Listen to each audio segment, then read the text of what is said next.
Phone ही phone देखना। कोई कुछ नहीं कहेगा, कोई कुछ कहे तो मेरी बात करवा देना अपने पेरेंट्स से, मैं कह दूंगी इनको 24 घंटे फोन देखने दो।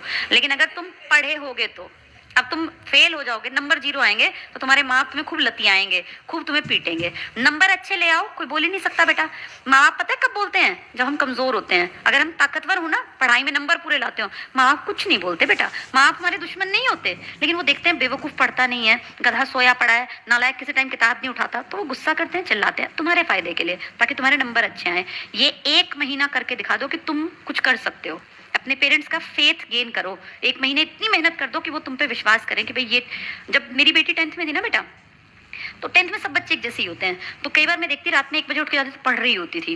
कभी मैं 2-2:30 बजे जाती, क्योंकि वॉशरूम जाने का रास्ता उसके कमरे में से ही था, तो पढ़ती मिलती। कई बार पढ़ते पढ़ते टेबल पे ही ऐसे लेटी सोई मिलती। मैंने उसकी कई बार फोटोज भी खींचे कि कल को बड़ी होगी तो दिखाऊंगी, देख मेहनत ऐसे करनी पड़ती है। तो उसके पेपर में 93% कुछ आए। ऐसा नहीं है कि उससे ज्यादा लोगों के नहीं आते, लेकिन मैं आपको बता रही हूँ कि बेटा मेहनत करनी पड़ती है। 90 से ऊपर आने का मतलब आपने मेहनत की है। 90 तो खींच तान के 89, 87, 88 आ जाते हैं, लेकिन जो बच्चा 90 से ऊपर कूदता है ना, वो वही कूदता है जो दिन रात पढ़ता है, वरना 90 से ऊपर नहीं जाते बेटा। हम 86, 85, 82, 80, 79 पे अटक जाते हैं। 90 का आंकड़ा क्रॉस करने का मतलब तुमने दिन रात एक किया है, और वो अब करने का टाइम है। अब 1 महीना जी जान लगा दो, और अब सिर्फ पढ़ो मत, पेपर सॉल्व करो। अब अपनी शीट्स का ना बंडल खरीद लो बेटा।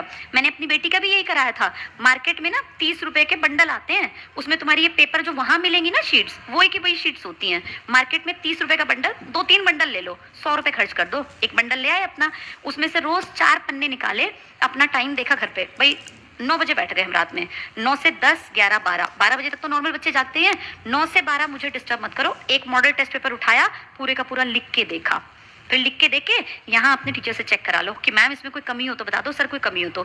देखते ही टीचर बता देगा कि तेरे नंबर इसमें इतने आएंगे। जब मेरी बेटी ने ऐसे पेपर्स लिखे थे ना, मेरी बड़ी सिस्टर है बेटा, उसकी मौसी दिल्ली में TGT है वो इंग्लिश, उनकी ड्यूटी लगती है पेपर चेकिंग में, जितने बोर्ड के एग्जाम होते हैं। तो वो जनवरी में हमारे घर आई थी, नहीं फरवरी में एक बड़ा फंक्शन था, हमने पिछले साल किया था, तब वो आई थी।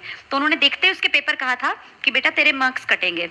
उन्होंने उसको कुछ बेसिक बातें बताई कि पेपर ऐसे लिखना, इधर से जगह छोड़ना, ये लाइन बिल्कुल सीधी होनी चाहिए। और बेटा उसको फायदा हुआ, उसके इंग्लिश में फिर बहुत बढ़िया नंबर आए। उसके 4 सब्जेक्ट में नंबर थे 95, 94, 95, 96, 97। मैथ्स में उसने प्रैक्टिस कम की। परिमल सर उसको खूब कहते थे, लेकिन वो ना थोड़ा सा उसका इंटरेस्ट कम था प्रैक्टिस में, कॉन्सेप्ट क्लियर था, तो उसमें उसके 82 नंबर रह गए। उस कारण से उसकी परसेंटेज जो थी वो 93 पे गई, वरना इतने बढ़िया नंबर थे 94, 95, 96, 97। साइंस में उसके 97 थे, फिर हिंदी इंग्लिश और SST में 94, 95, 97 कोई से थे। फिर हिंदी इंग्लिश और SST में 94, 95, 97 कोई से थे। तुम्हें क्या बता रही हूँ कि उसने, मेरी सिस्टर ने उसको एक नज़र में देख के बताया कि तेरे नंबर यहाँ बढ़ सकते हैं इंग्लिश में, और बढ़ गए बेटा। तो तुम भी ना अपने अपने पेपर लाके लिख के 3-3 घंटे के रोज एक मॉडल टेस्ट पेपर अपने आप से उठा लो। गैस पेपर ले लिए सब लोगों ने? उसमें मॉडल टेस्ट पेपर भी होते हैं ना जिसके आंसर्स नहीं होते, वो लिख के लाओ, और फिर लाके अपने टीचर कंसर्न टीचर, भाई हिंदी वाले को दिखाओ, वो देख के बताएंगे बेटा ऐसे नंबर बढ़ सकते हैं। जैसे तुम कटिंग करते हो, तुम उस पर फ्लूइड लगाओगे, उसको काटोगे तो नंबर कटेंगे बेटा। एक SST का पेपर करके मुझे दिखा देना, अभी तो पेपर कर लो, पेपरों के बाद ये करना, फिर मैं बताऊंगी यहाँ नंबर आ सकते हैं। तो उस तरह से तुम्हारे नंबर ना बेटा कम से कम 4-5 नंबर हर बच्चे के बढ़ सकते हैं, कम से कम 4 से 5, तो परसेंटेज आगे चली जाती है। ये ट्रिक्स होते हैं नंबर लेना। नंबर लेने का मतलब ये नहीं कि आप बहुत ब्रिलियंट हैं, नंबर आगे बढ़ाने के लिए आपको कुछ ट्रिक्स आने चाहिए। जिसको वो ट्रिक्स आते हैं वो 90 से ऊपर कूदता है। 90 से कम वाले बच्चे कई बार बहुत पढ़ते हैं, पर 90 से नीचे रह जाते हैं, कारण अटेम्प्ट अच्छा नहीं करते बेटा।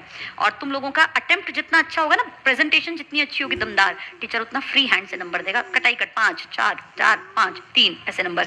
वरना क्या करेगा, इतने कांटे मार रखे हैं, लाइन खींच रखी है, मात्रा गलत करे तो तुरंत नंबर काट देगा। तो इसलिए मेहनत करो, प्रैक्टिस करो, ठीक है। बाकी खूब जी जान लगा के पढ़ो बेटा, भगवान उसका साथ देता है जो मेहनती होता है। जो पढ़ता नहीं है ना, भगवान हर बच्चे पे नजर रखता है, ईश्वर देख रहा है। कोई तुम्हारे ही साथ का बैठा अगर इस टाइम 10-10 घंटे पढ़ रहा है तो नंबर उसको मिलेंगे, तुम्हें नहीं मिलेंगे।